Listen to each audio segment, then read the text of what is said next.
तो हमने कल देखा था कि किस तरीके से चित्तरंजन दास जी के विचार जो है वो भारतीय राष्ट्रीय कांग्रेस से नहीं मिल पाया, और यही कारण है कि आगे चल के जो चित्तरंजन दास जी थे, ठीक है, साउंड कम कर दो बेटा, ठीक है, यही कारण है कि चित्तरंजन दास जी ने जो है अलग से एक पार्टी बनाई ताकि वो जाए और काउंसिल में यानी कि चुनाव में भाग ले सके। देखे थे कल। और 1923 में उन्होंने क्या बना दी? स्वराज पार्टी। तो थोड़ा सा पहले किसके बारे में समझते हैं? स्वराज पार्टी के बारे में। तो स्वराज पार्टी के संस्थापक, स्वराज पार्टी के जो संस्थापक है वो कौन है आपका?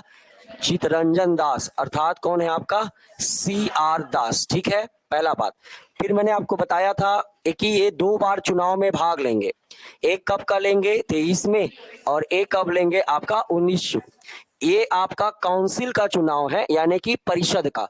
ठीक है, प्रांतीय परिषद का जो चुनाव होता है उसी काउंसिल का चुनाव है। ठीक है, इसके अलावा इन लोग जो है लोकल बॉडी या नगरीय निकाय या नगर निकाय का जो चुनाव होगा, नगरीय निकायों का, उनमें भी इन लोग क्या करेंगे? भाग लेंगे। क्योंकि अब इनका जो मुख्य ध्येय है वो है प्रशासन में हस्तक्षेप करना और अपना प्रशासन में अपनी पार्टिसिपेशन को बढ़ाना है, यानी कि आपका भागीदारी को बढ़ाना है। तो इस तरीके से संस्थापक कौन है आपका? चित्तरंजन दास। कब बना रहे हैं? 23। अब आपको पूछेगा कि आपका इसके सेक्रेटरी या जनरल सेक्रेटरी कौन थे, सचिव? तो याद रखेंगे आपका मोतीलाल नेहरू। स्वराज पार्टी, क्योंकि आपका CR दास और मोतीलाल नेहरू के विचार क्या है? बराबर है, समान है। दोनों चाहते हैं कि चुनाव में जाना चाहिए और चुनाव में जाकर हमें क्या करना है? भाग लेना है और विरोध करना है। इसके अलावा प्रमुख सदस्य, ठीक है, इसके अलावा जैसे आप देखोगे तो प्रमुख सदस्य जो है, प्रमुख सदस्य में जो बहुत सारे थे, पर मेन जो सदस्य है वो है आपका विट्ठल भाई पटेल। कौन थे आपका? विट्ठल भाई पटेल। विट्ठल भाई पटेल इनके प्रमुख सदस्यों में से एक है। और किस स्थान पर, स्थान कहां पर ये बना है? तो याद रखेंगे इलाहाबाद में। कहां बना है आपका? इलाहाबाद में। ठीक है, तो इस तरीके से आपको एक नई विचारधारा देखने को मिल रही है और उसी विचारधारा का नाम क्या है? स्वराज पार्टी। तो इस प्रकार अब हम देखते हैं कि अब कहीं ना कहीं देखो, कांग्रेस का विरोधी नहीं है ये पार्टी। कांग्रेस का विरोधी है क्या? नहीं। लेकिन अब 2 भाग में इनका विचारधारा क्या हो चुका है? बढ़ चुका है। एक क्या है? एक समय के साथ क्या चाहते हैं? परिवर्तन।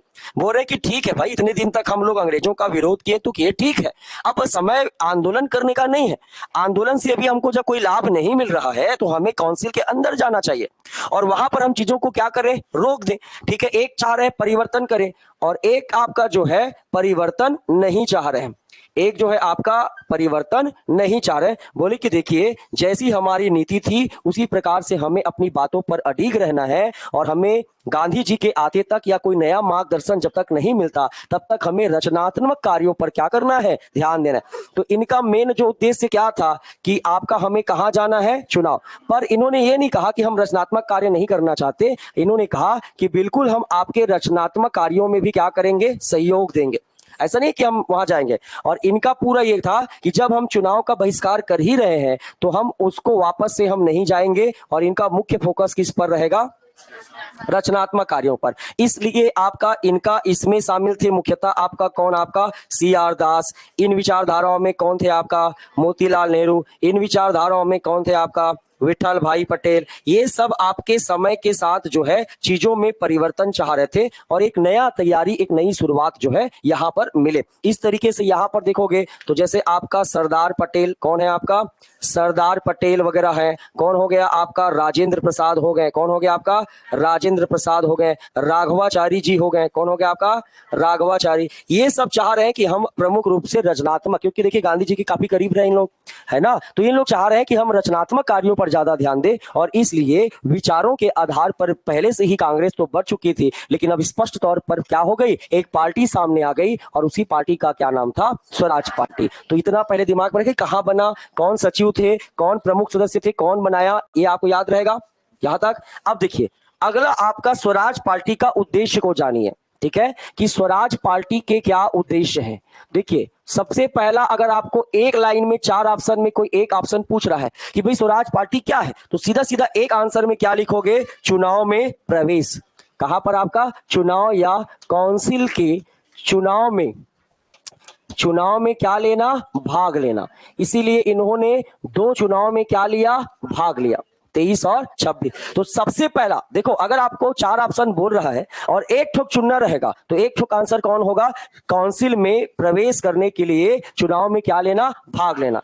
इसके अलावा केवल चुनाव में चुनाव में जाना क्यों जाते हैं? क्योंकि काउंसिल में जाकर ये लोग जो है अंग्रेजी प्रस्तावों, जो भी रिजोल्यूशन अंग्रेजों द्वारा लाया जाएगा, अंग्रेजी प्रस्ताव का क्या करेंगे? विरोध करेंगे। हम उन्हें पास होने नहीं देंगे। जब पास होने देंगे ही नहीं तो लागू भी नहीं होगा। समझ में आ रहा है? तो ये इनका प्लान है, इस तरीके से याद रखिएगा। तीसरा, हम हमेशा आपका बजट वगैरह से हम लोग थोड़ा सा दिक्कत होता है, भारतीयों को मनमाने तरीके से बजट दिखा देते हैं, मनमाने तरीके से भारत के पैसा को उड़ाते हैं। कौन? आपका अंग्रेज। तो हम आपका बजट पर क्या करेंगे? चर्चा। क्या करेंगे? चर्चा, डिस्कशन। और बजट के संबंध में क्या पूछेंगे? प्रश्न। अधिकार तो मिल ही चुका है, हम फुल बहस करेंगे बजट के संबंध में कि आखिर ये पैसा भारतीयों के हित में क्यों नहीं खर्चा हो रहा है। आप जो बजट दिखा रहे हो उसमें कोई डेवलपमेंट काम तो हो ही नहीं रहा है, तो इतना पैसा आखिर जा कहां रहा है? इस तरीके से इन सब चीजों पर क्या होगी? चर्चा होगी।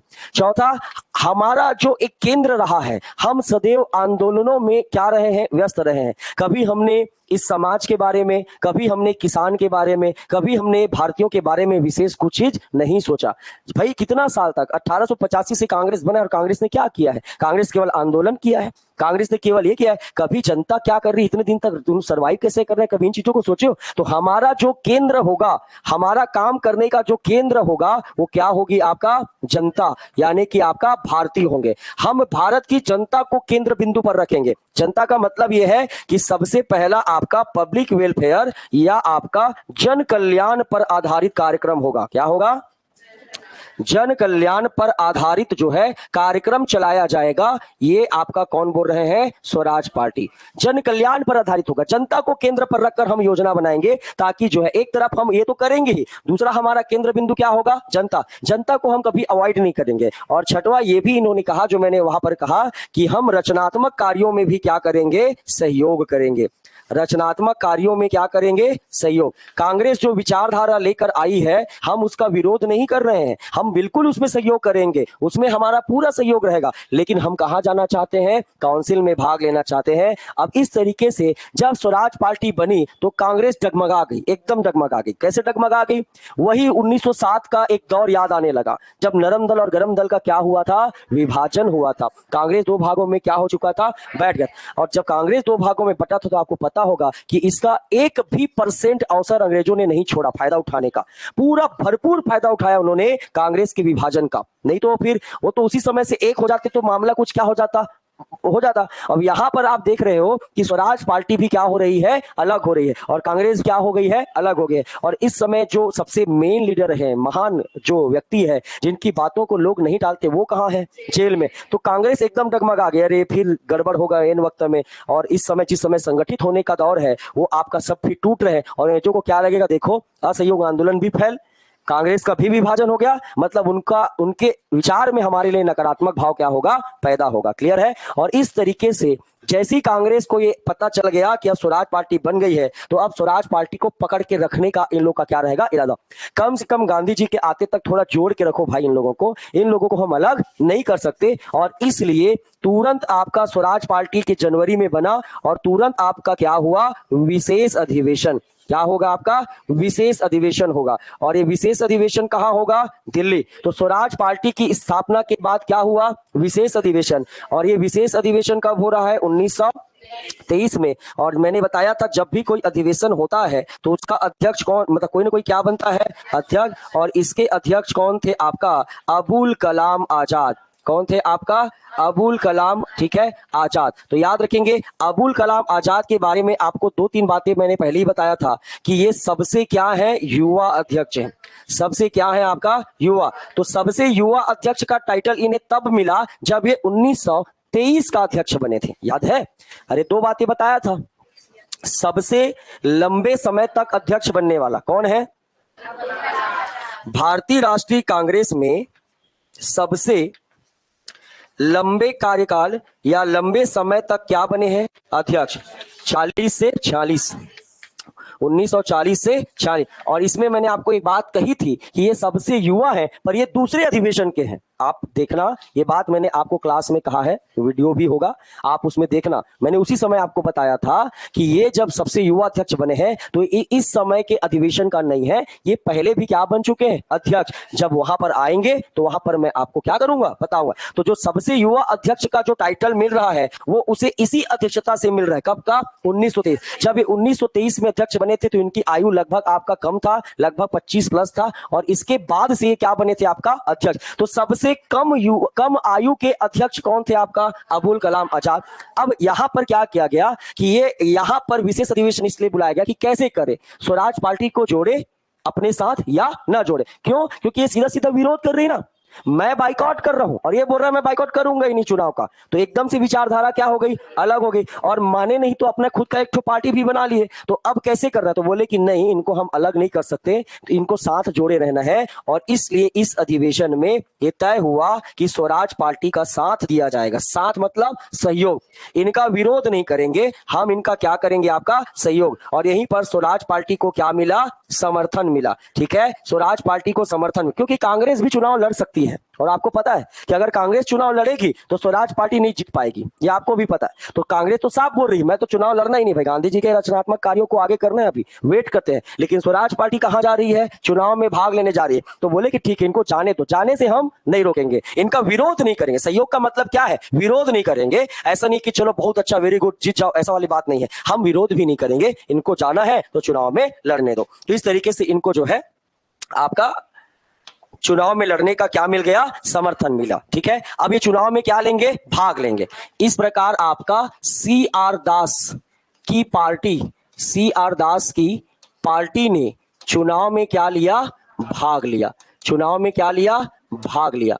ठीक है, चुनाव में भाग लिया, और चुनाव में भाग लिया तो हम रिजल्ट देखेंगे, इस क्या क्या हुआ है अलग से देखेंगे। तो चुनाव में भाग लिया और स्वराज पार्टी को क्या मिली, सफलता मिल गई। तो जैसा इन लोग सोचे थे वैसा ही हो गया। आगे चल के स्वराज पार्टी को क्या मिल गई, सफलता भी मिल गई। आपको पता है कि सुरेंद्र नाथ बनर्जी भी सफल हुए थे। ठीक है, तो यहां पर स्वराज पार्टी को सफलता मिली। फिर आप जानते हैं कि दिसंबर 1923 फिर कांग्रेस का क्या होगा, अधिवेशन। कांग्रेस का क्या होगा, ठीक है, तो कांग्रेस का क्या होगा, अधिवेशन होगा। और कांग्रेस का ये वार्षिक अधिवेशन है, और ये कहां होगा, आपका काकीनाडा। काकीनाडा कहां है, आंध्र प्रदेश में। तो कांग्रेस के 1923 का अधिवेशन कहां होगा, काकीनाडा। काकीनाडा कहां है, और इसके जो अध्यक्ष बनाए जाएंगे वो है आपका मोहम्मद अली। कौन है आपका, मोहम्मद अली। तो मोहम्मद अली जो है वो काकीनाडा अधिवेशन के क्या रहे हैं, आपका अध्यक्ष रहे। यहां पर भी जो इनकी पार्टी थी, अब तो चुनाव जीत गए हैं, तो आप अब दोनों बातों को संभालना पड़ेगा। चुनाव जीत गए हैं, सपोर्ट नहीं करेंगे तो भी दिक्कत है, और सपोर्ट करेंगे तो भी दिक्कत है, क्योंकि गांधी जी उधर है।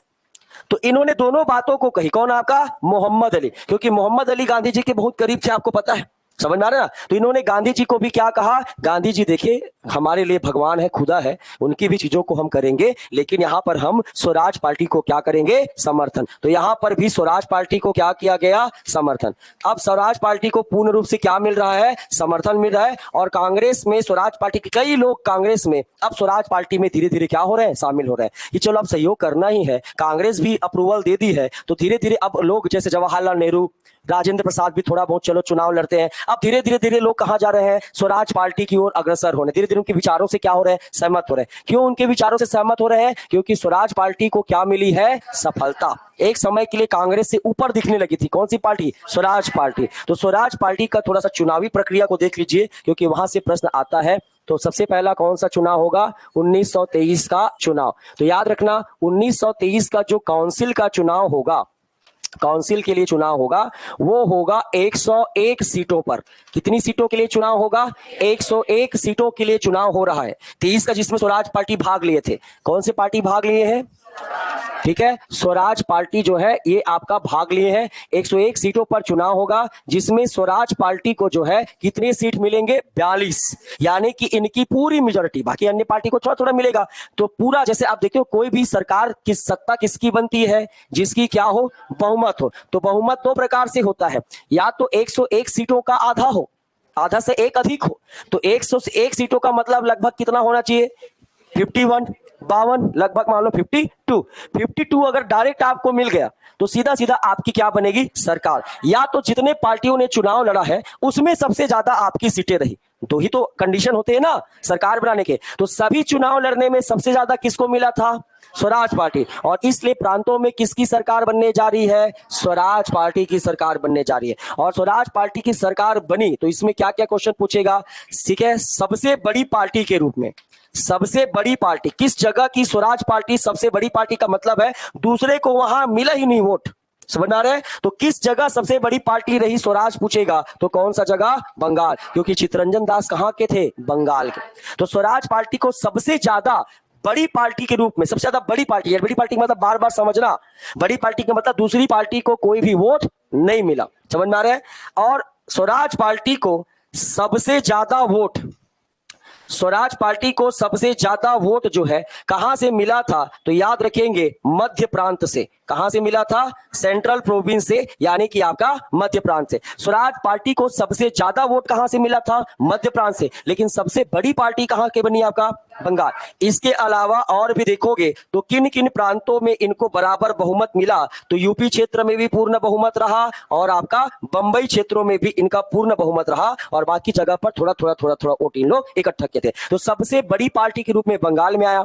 सबसे ज्यादा वोट किन कहां मिला था? मध्य प्रांत में। और मेजॉरिटी इनकी पूरी बहुमत मतलब अन्य से ज्यादा रहा है कहां? यूपी बंबई क्षेत्र में। कहां इनको परफॉर्मेंस नहीं मिल पाया, यानी कि बहुमत नहीं मिल पाया? तो याद रखेंगे जहां जहां बहुमत मेजॉरिटी नहीं मिल पाई वो एक जगह था आपका पंजाब। क्या था आपका? पंजाब। और एक जगह कौन था? आपका मद्रास। एक जगह क्या था? मद्रास। तो एक जगह पंजाब था और एक जगह मद्रास। इसका कारण वैसे कुछ नहीं है, वैचारिक नहीं था, वहां कम्युनलिज्म के कारण जो है सांप्रदायिकता, मुस्लिम कंट्री, थोड़ा मुस्लिम वाला एरिया है, नीचे भी मुस्लिम वाला एरिया है, इसलिए उनको थोड़ा सहयोग नहीं मिल पाया और यही कारण है कि यहां पर बहुमत नहीं मिला। क्वेश्चन पूछेगा किन किन स्थानों पर स्वराज पार्टी को मेजोरिटी नहीं मिल पाया था, बहुमत नहीं मिल पाया था? तो कौन है आपका? पंजाब और मद्रास। किन किन जगहों पर पूर्ण रूप से बहुमत मिला? यूपी और बंबई। सबसे ज्यादा वोट कहां मिला? मध्य प्रांत में। और सबसे बड़ी पार्टी के रूप में कहां पर उभर कर आए? आपका बंगाल। इसके बाद आप देखोगे तो 1923 के चुनाव में इन लोग को सफलता मिली और 1923-24 में, कब आपका? 1923-24 में नगर निकाय या नगरीय निकाय का भी क्या हुआ? चुनाव हुआ। नगरीय निकाय के चुनाव में भी इस पार्टी ने क्या लिया? भाग लिया। इस पार्टी ने क्या लिया? भाग लिया। और नगरीय निकाय के चुनाव में भी इनको क्या मिली? आपका सफलता मिली। तो सफलता मिले हैं तो आप देखोगे बड़ा पद कौन सा होता है? महापौर का। कौन होता है आपका? महापौर। तो नगर निगम के चुनाव में कौन कौन लोग कहां कहां के महापौर बने ऐसा बोलते हैं? तो एक कौन आ गया आपका? बंगाल। तो बंगाल में कौन महापौर बने? आपका CR दास, स्वयं क्या बन गए थे? महापौर। उसके बाद याद रखेंगे आपका पटना। पटना के कौन बने थे? राजेंद्र प्रसाद। देखो अब इन लोग धीरे धीरे क्या हो रहे हैं? शामिल हो रहे हैं। ठीक है, अब आपका याद रखोगे इलाहाबाद। कहां आपका?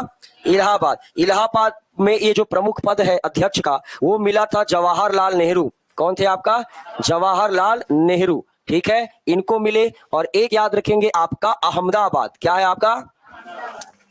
अहमदाबाद में जो है ये आपका पद मिला था विट्ठल भाई पटेल। कौन मिले थे आपका? विट्ठल भाई पटेल। इस प्रकार से स्वराज पार्टी, जैसे मैंने कहा कि इतना ज्यादा जबरदस्त तरीके से परफॉर्मेंस किया कि कांग्रेस थोड़ी सी क्या हो गई थी? ढक गई थी। किसके ऊपर? स्वराज पार्टी। क्योंकि कांग्रेस अब एक्टिव नहीं दिख रही थी ना, मतलब क्या चल रहा था, कौन क्या करना है, इस तरीके से कोई पर स्वराज पार्टी अपने क्या थे? फुल फॉर्म में आ चुके थे। गजब तरीके से अंग्रेजों से क्या करते थे? बहस करते थे। आपके कहां पर? काउंसिल में। ये कोई भी एक ठोप भी प्रस्ताव पारित नहीं हुआ जब तक स्वराज पार्टी थे। जितना भी प्रस्ताव आता था सब पास नहीं होता था, कोई पास। लास्ट में गवर्नर जनरल को अपने वीटो का प्रयोग करना पड़ जाता था, हर प्रस्ताव के लिए उनको वीटो का प्रयोग करना। इससे साफ साफ पता चल रहा था कि ब्रिटिश सरकार का अब पावर सक्षम नहीं रहा है। ये चीज बार बार स्पष्ट करवाया किसने? स्वराज पार्टी। आगे इन पर भी चर्चा करेंगे। तो इस प्रकार से पूरा दौर चल रहा है, सारी चीजें एकदम मौज मस्ती से सारी चीजें क्या हो रही है? चल रही है। ऐसे में सिचुएशन देखकर एक महान व्यक्ति का फिर से क्या होगा? आगमन होगा। ठीक है, सिचुएशन अब पूरा क्या हो चुका है?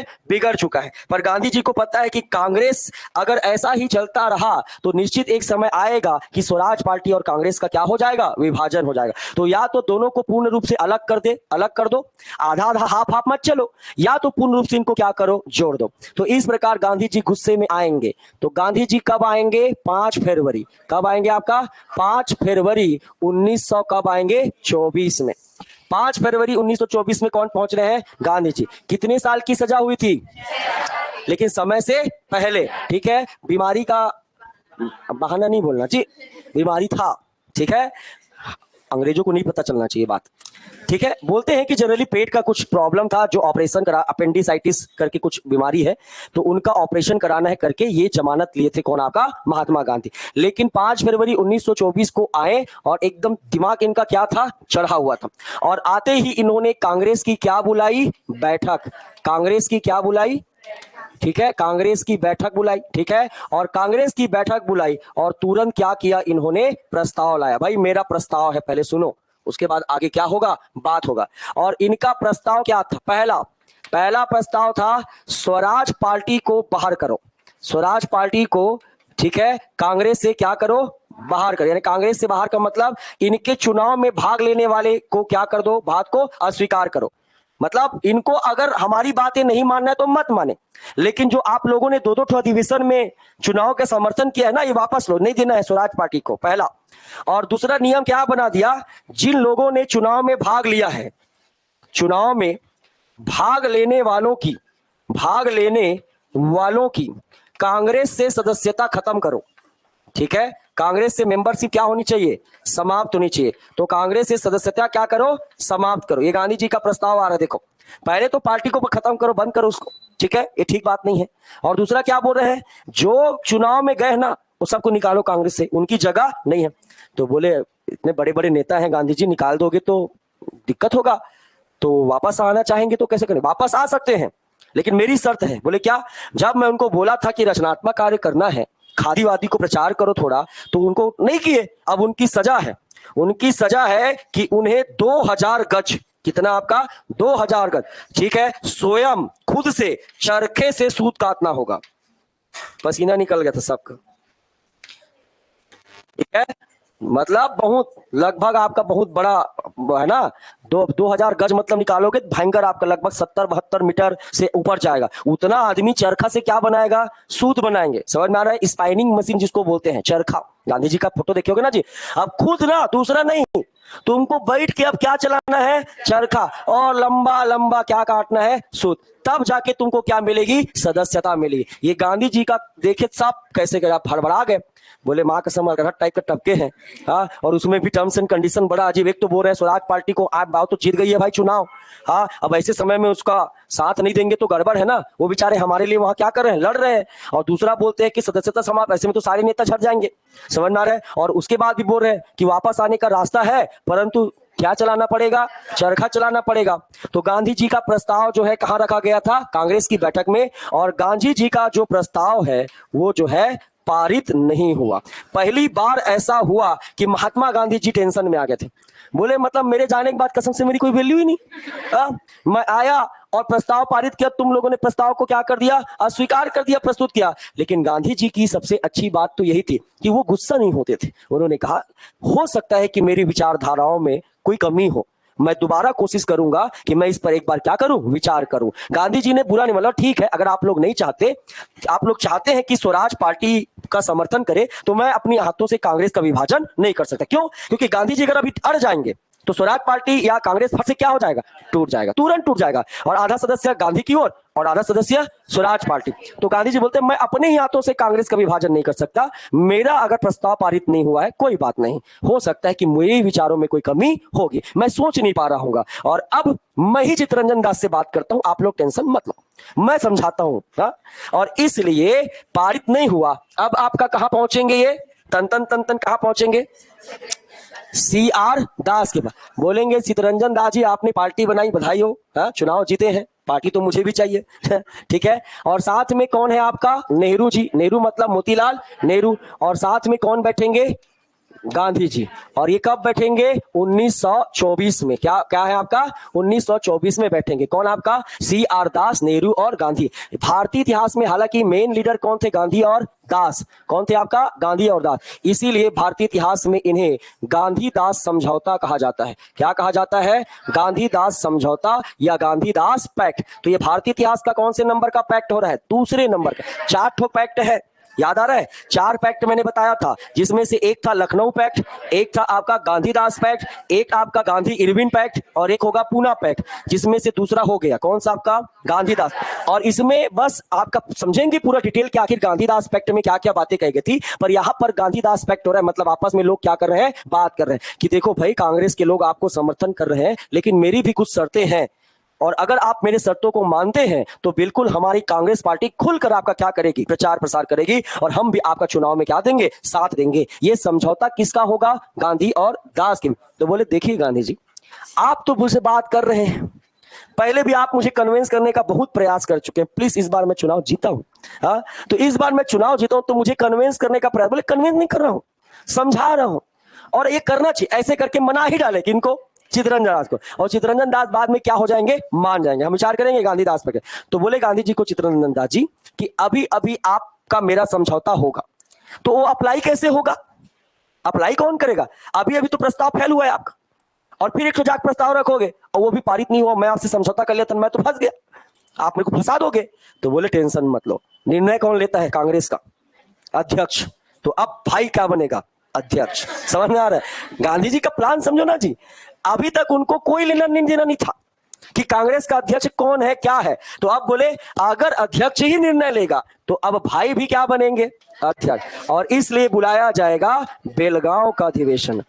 अब जब भाई अध्यक्ष बनेंगे, किसी का मजाल बोलने का, और इसलिए अब अध्यक्ष कौन होंगे, स्वयं महात्मा गांधी जी। और मैंने आपको बताया रहा होगा कि एकमात्र अधिवेशन 1924 का था जिसके गांधी जी क्या बने थे, अध्यक्ष। तो कहानी अब समझ में आया कि आखिर गांधी जी अचानक से अध्यक्ष क्यों बने, क्योंकि अब वो अपने प्रस्ताव को पारित करवाएंगे, क्योंकि उन्होंने वादा किया था किससे, चितरंजन दास से। चितरंजन दास के प्रस्ताव को ऐसे प्रस्तुत किए, तो अब गांधी जी नहीं भी चाहते थे तो भी सब लोग पारित करेंगे। क्यों, दोनों विचारधारा के लोग बैठे हैं, चितरंजन दास के भी और गांधी जी। बोले इससे बड़ा अवसर तो कुछ नहीं है, चितरंजन दास वाले को भी सपोर्ट मिल गया और गांधी दोनों पारित करो रे फटाक से, देर होना ही नहीं चाहिए, दोनों भाई लोग मिल गए फिर से अपना। और इसलिए आपका गांधी जी और चितरंजन दास का क्या हुआ, पैक्ट हुआ। लेकिन जानते हो पैक्ट हुआ है, 25 में चितरंजन दास की क्या होगी, मृत्यु। मामला आगे ना आगे कहीं ना कहीं क्या होगा, गड़बड़ होगा।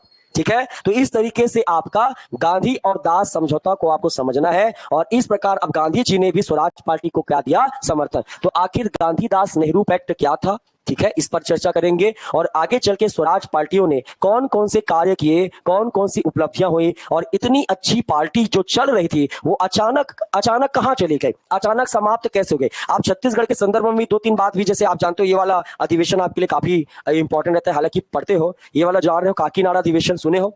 छत्तीसगढ़ में काकीनाडा अधिवेशन होता है, कहां पर होता है, आंध्र प्रदेश में। तो इसकी एक बात आप थोड़ा जाने रहना कि छत्तीसगढ़ के एक नेता है, कौन, नारायण राव मेघावले। कौन है आपका, नारायण राव मेघावले। ठीक है, तो ये आप देखोगे जब काकीनाडा अधिवेशन होगा, ठीक है ना, काकीनाडा अधिवेशन होगा तो नारायण राव मेघावले कहां के नेता थे, धमतरी के। कहां के नेता थे, और उस समय जानते हो कि भाई उतना साधन नहीं रहता था कि अधिवेशन में भाग लेने के लिए लोग जाए। तो ये नारायण राव मेघावले पैदल भाग लेने चला गया था, पैदल। कहां पर, ये काकीनाडा अधिवेशन में, पैदल।